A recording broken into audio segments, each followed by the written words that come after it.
নমস্কার, রাধে রাধে, জয় শ্রীকৃষ্ণ। প্রতিদিনের মতো আমি আপনাদের সামনে হাজির। আজকের বিষয়, ঋতুবতী মেয়েরা কেন ঠাকুর ঘরে প্রবেশ করতে পারে না। ঋতুবতী হওয়ার ফলে মেয়েরা অত্যন্ত অসুস্থ হয়ে পড়ে।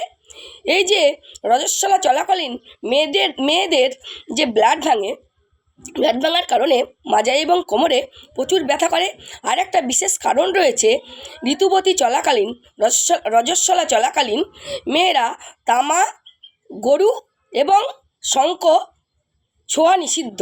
এর কারণ, তামা যদি কোনো মেয়ে ঋতুবতী হওয়ার কালীন মানে মাসিক ধর্ম চলাকালীন তামাকে স্পর্শ করে, শরীরের যে ম্যাগনেসিয়াম এবং শরীরের যে আর্থিং তামার সঙ্গে কানেক্টেড রয়েছে। এই যে তামার সঙ্গে শরীরের যে কানেকশন রয়েছে, আর্থিং এবং ম্যাগনেসিয়াম, সেই আর্থিংয়ের জন্য যে মানে ব্লাড ভাঙে, সেটা ঋতুবতী মেয়েদের তামা স্পর্শ করলে ব্লাড ভাঙা ভালো হয় না। এবং একই পর্যায়ে শঙ্খ স্পর্শ করলেও তাই ব্লাড ভাঙা ভালো হয় না। এবং গরু মানে গাভী স্পর্শ করলেও ঋতু চলাকালীন ব্লাড ভাঙা ভালো হয় না, কিছুতেই ব্লাড ভাঙা কমে না।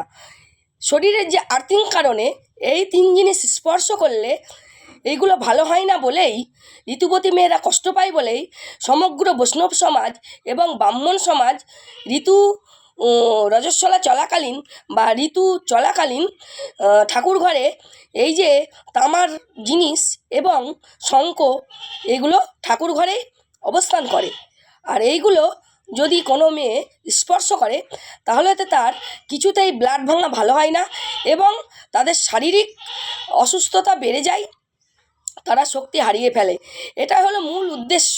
ওই জন্য সমগ্র ব্রাহ্মণ এবং বৈষ্ণব সমাজ ঋতুমতী হওয়ার ফলে মেয়েরা যত ঠাকুর ঘরে না প্রবেশ করে তার জন্য নিষিদ্ধ করেছেন এবং তাদেরকে রেস্টে থাকার জন্য অনুমতি দিয়েছেন। রাধে রাধে, জয় শ্রীকৃষ্ণ।